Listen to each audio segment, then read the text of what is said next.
Okay, so So, we took a break. So anyway, God, tea so break. tell me about Grandma's ability a little bit, and yours, Okay, and mine maybe. I just grandma has an ability to see things ahead of time before it happens. And when I was going with Joe, I could see things like 2 or 3, you know, like a let's say half a minute before it would happen sometimes. And like one time we got into almost a car accident. I go, Joe, that car is going to hit us up there, up there. Joe, you need to stop. You need to stop. You know, no, no, no. Didn't help, did it? So, and then the guy that got out of we got out of the car wreck. He was with a woman he wasn't supposed to be with. It wasn't his wife. And I was like, you know, I said, and Joe goes, how do you know? I said, that's not his wife. He's gonna, you know. So Joe had an edge, you know. You're gonna pay for this. But anyway, so long story short, yeah. Tina gets it every once in a while. Not as often. Uh, Any of the boys? uh, Chris is very closed mouth about that area. He will not tell me about it, and Tracy doesn't have it. No. And So, tell me about the time when I was a kid. on which incident? The horses. Horse. Oh yes, the horses. Okay, one night you were little and you had a nightmare, and like I said, you were always concerned about things that go on, and you were centered on certain people, and you always centered on Ronald Reagan for some unknown reason, and you would have dreams about him. And one of the dreams was that there you woke up and you were screaming, run into your room, you know, run over. What? What's the matter? Horses, blah blah blah. My horses, blah blah blah. I go, whoa, whoa. It's like, what's going on? So I said, just take a deep breath and just tell me what happened in the dream. And in the dream, somewhere you were talking about, it's at the White House. It's on their lawn. You recognized it from the building. You've seen it in TV. And there was these horses, and there's a lot of people in one area. And these horses are going to trample these people. They're coming toward these people. And you're right at that point where the the head horse is. You were almost like you were the horse itself. He said, and you were the lead horse. And you were in this body of this horse, and you could feel everything. And then you came out of the dream because you didn't want to be a part of it. And then the next thing I know, I said, okay, this is what we'll do. You and I are going to go to sleep, and you're going to go back to the exact same moment. And you're the lead horse. And what do we know about the lead horses that we learned about? They're the ones that the rest will follow. You stop, and they will stop. And you go, yeah, yeah, that's the lead horse. If I'm the lead horse, I'll stop. I said, okay, then we'll solve this. Go into the horse, become the horse, stop the lead horse, everything will be fine. So we went back to bed, and then of course we didn't think anything about it the next morning. No, no, no, no. It was like it was like way later. I don't know how long, but it was way later. It wasn't right then and there. It was like, I don't know, way later, like a week or a month or so. And then I read in the paper, and I ran over to you and I said, "Oh my gosh!" I showed Joe. I said, "Look, this is exactly what Joey was dreaming about." And the horses stopped dead, and they couldn't find out what happened. It was mysterious. What's the story? The story was that the horses stopped mysteriously right there in front of the people. Well, tell me about the setting of the newspaper article. What I just all I read, all that came across to me, that I was in awe. was there a party with horses nearby? Yeah, there was a bunch of group of people. That's all I remember in the news article. There's a bunch of people over here, and the horses came trampling over, and even I could see it when I was dreaming. I pretending where I did with it. I went to bed and I dreamt you were there. Horses need to stop. Horses need to stop. And I was doing that before I went to bed. But I said, but you're the one that had the nightmare, and you're the one that went back to do the sleep, the thing. So I said, Joey, I said, look, there's a news article on this, and you read it, and we read it to you. So it was like, So okay, these horses were coming toward people, or and they stopped before they. at this party, yeah. Okay, at this party, is it at the White House or was the president there? I just remember there was a large group of people at the White House. Okay. That's all you told me. That's all I can remember. No, And from the newspaper article. oh, I can't remember that. All I knew is that the part where the horses come in at the people were, and it brought me back to that dream. I didn't. I. It's too long ago for So me to there might remember. not have been the president involved in that. I don't know. I don't remember that part of it. I just remember there's a group of people there. Because that's what you had always told me. But so okay. It was So Ronald. this It was was something. Ronald Reagan was in office at that time. Okay. Okay. The. Let's see. So let's go ahead and go. Tell me about. So how did I react to it? First of all. You were like, "Oh my God, that's my dream." That's what you were saying. I said, "Yeah, that's your dream." I said, "You dreamed. You made those horses stop, and you felt good about it, that you were able to make them stop and made you feel good about yourself." So I said, "Good. I'm glad you did that." I said, "Otherwise, those people would have gotten hurt, and I'm proud of you for doing that, because I don't want them people to get hurt." And then I was like, I was proud that you did that. So. Tell me about the time of Reagan's shooting. And your whole. Oh, that I was at June Park, and it started off there, and there was a lady doing some sort of, I don't know what you call it, thesis or something she was doing. She was in psychology, and she was the Sunday school director over there. And she goes, "Hey Ava, I need a guinea pig." I said, "Okay." So I went in the other room, sat down. Me and Joe both were doing this IQ test. It's an IQ test, she said. Okay, so I won, you know. So we're talking, and we're talking about things. She goes, uh, "Amelia Earhart," and she goes, "What year did she died? In the ocean?" I go, "No, she didn't." She goes, "What do you mean?" I said, "She didn't die. She died on an island." She goes, "How do you know?" I said, "I just know." She's a smart woman. She wouldn't land in the ocean. She would have landed on land. I said, she's gutsy enough to go across the ocean. She'll find land. I said, she's that type of person. I just know it. And she goes, "Okay."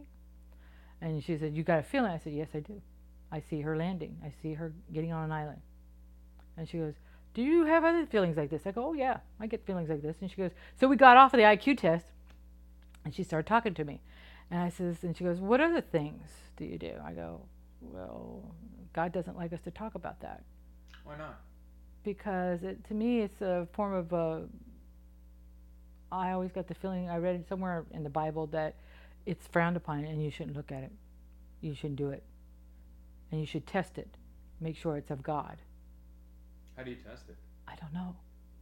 No one told me how to do that. Because it could be a demon that's doing stuff. And then you're doing stuff. A demon's involved. And I don't want that. I want to make sure and I used to pray to the Archangel Michael all the time. Every night I would go to bed, I would pray to Michael. I said, "Please, please, please keep me from doing any evil and any evil to anyone else," because that's one of my prayers. And I would feel I could go to sleep. I don't want to do anything, to hurt anybody and anybody getting hurt, also. And well, long story short, basically she did a test on us, and she said, "Well, prove it to me." I said, "I can't just turn it on. I can't turn it on. It just comes when it comes.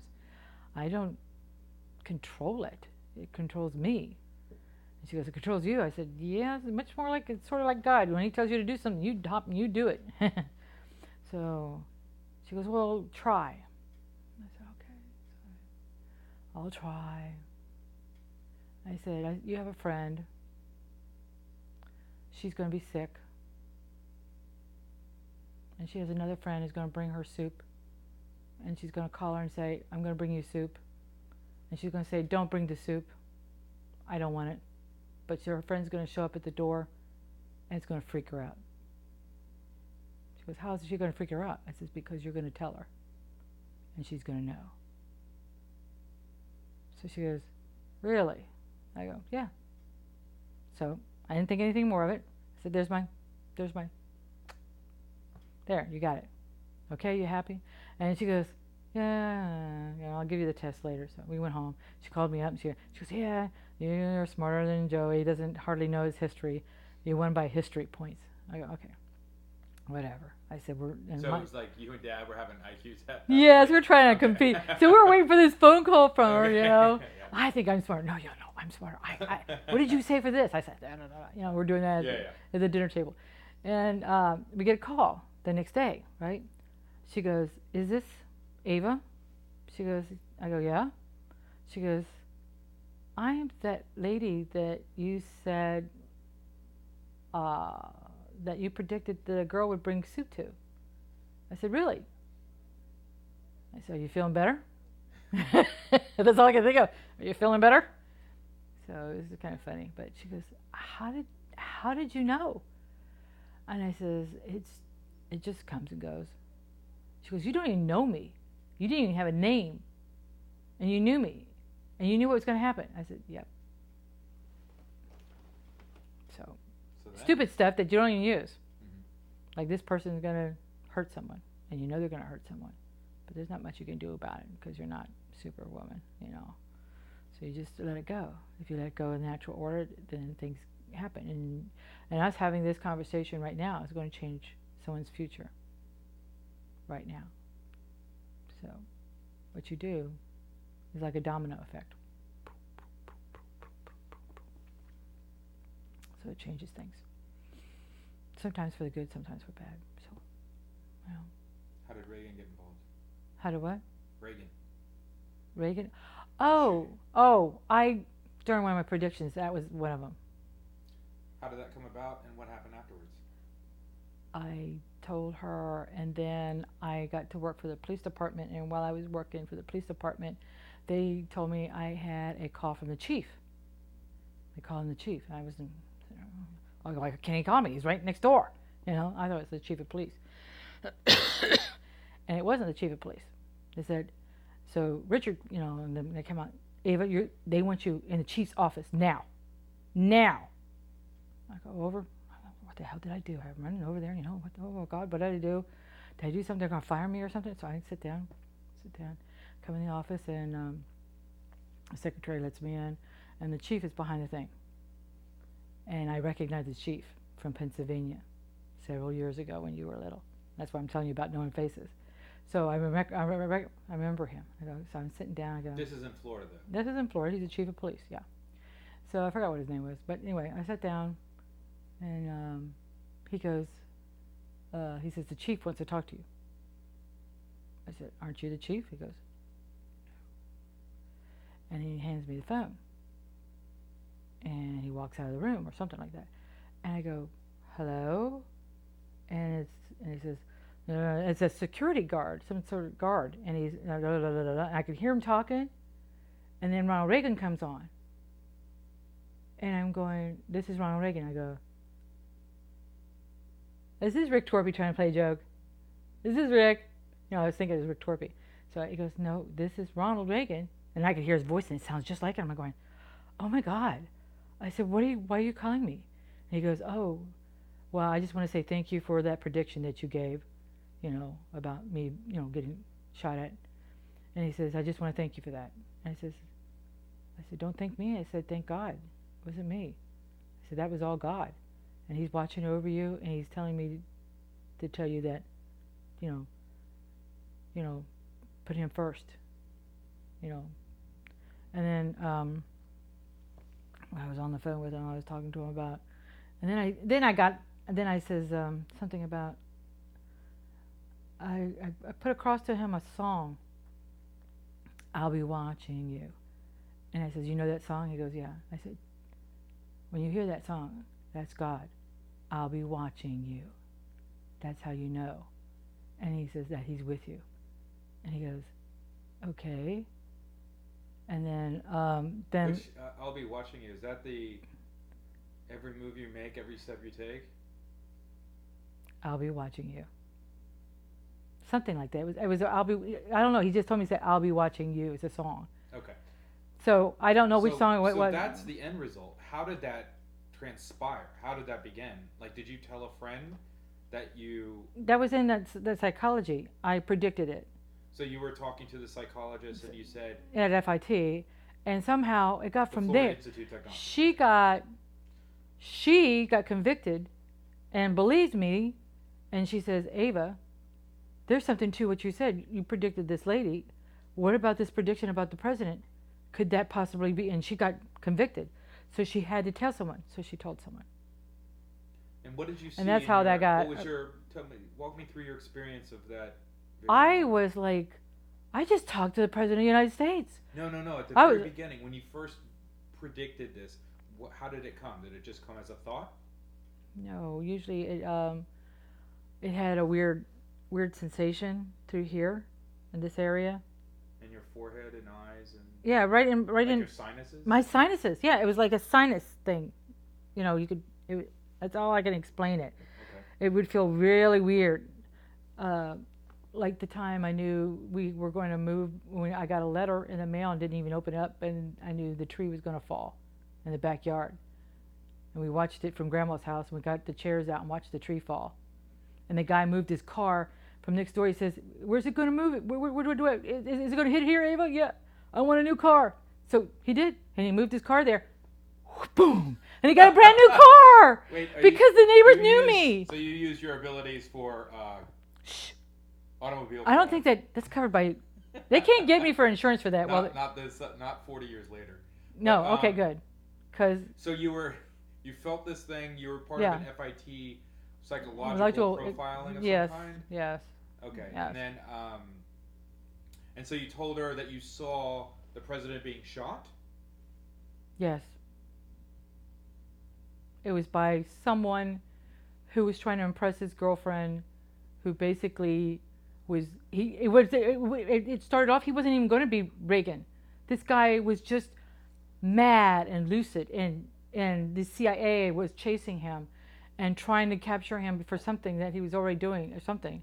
And then basically he was trying to make up his mind, and he ended up at the YMCA, and they were chasing him over there. And then basically that's when he got the idea, was at the YMCA, and he figured it out.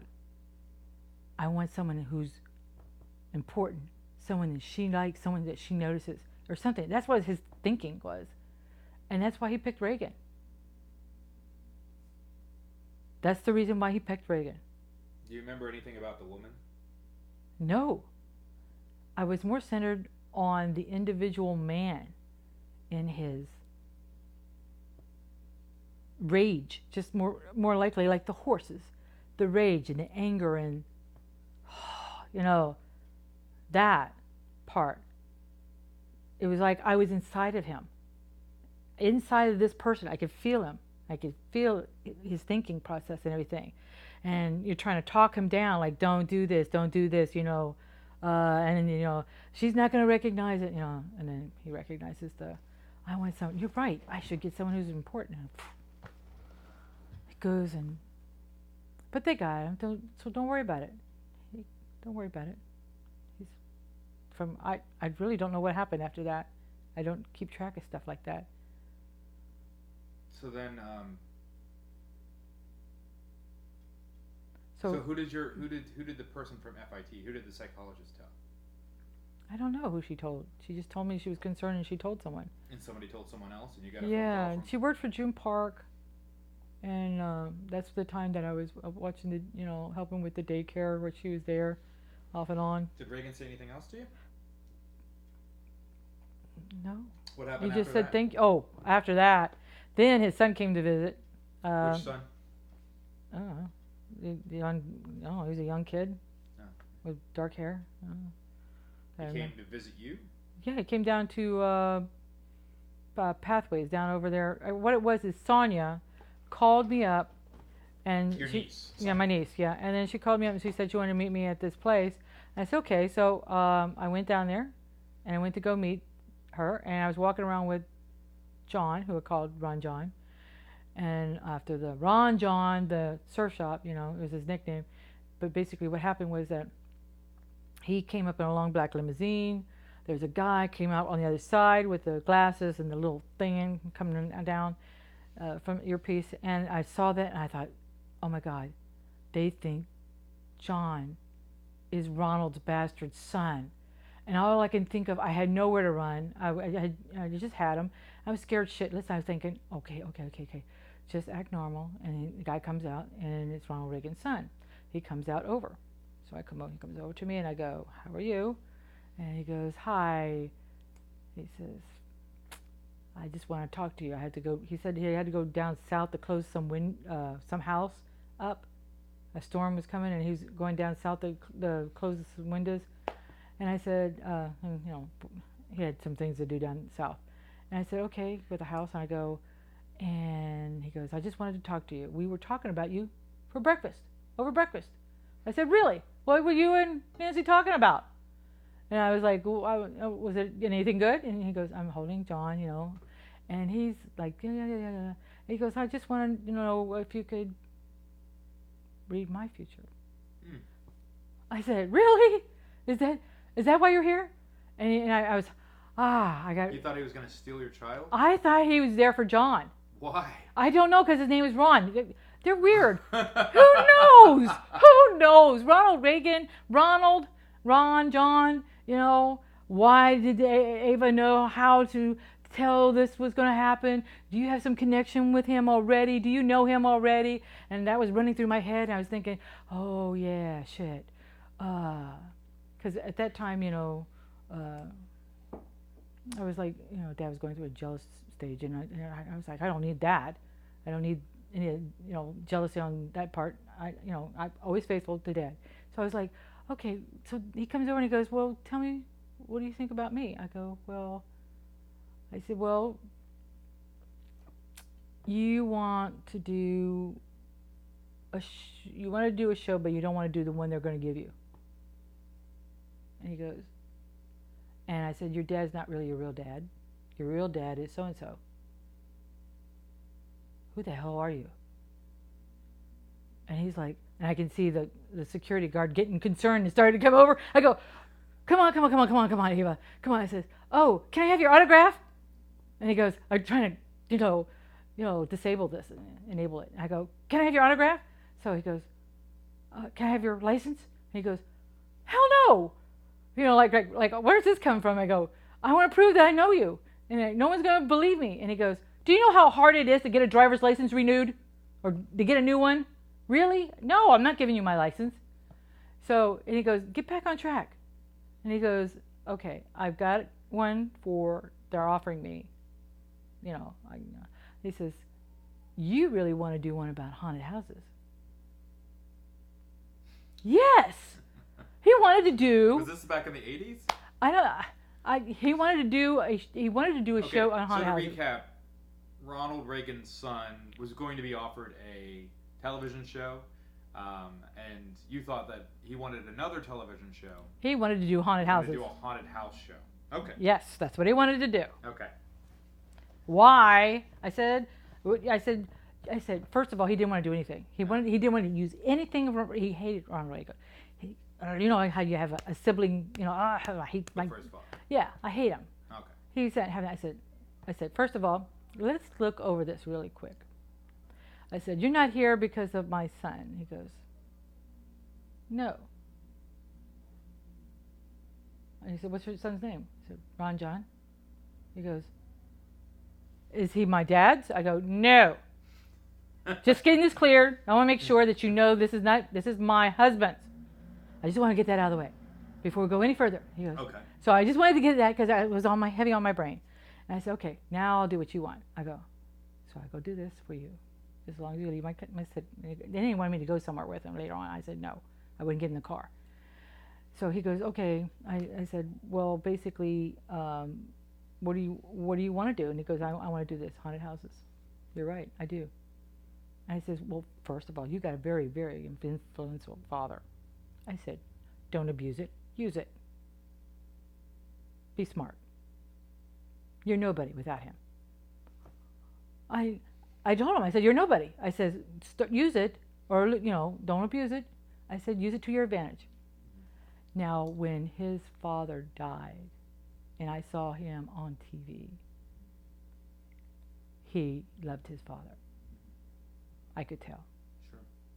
But at the time, he was rebelling when I saw him. He was in a very rebellious mode. And you got to take that into factor. He lost all privacy and all this other stuff. And that's a big thing to get used to. And I said, well, just do it, and do this, and then maybe you'll get that, and you never know. I said, just work with it, okay? Just work with it, with what you got. and don't look a gift horse in the mouth. So he says, that's what you got for me? I said, yes, that's all I got for you right now. Sorry. That's all I had for him. But when his dad died, I watched him. I watched all his facial features and his body language to see what he was going through, and it was like he was going, "Oh shit, I should have done a lot of things better back then." I could feel it. He was having a hard time. But anyway. Okay. Well, thank you. That's all right. Anytime. Yay. Maybe we'll do some more stories later. Yeah. But that was fun. Yeah.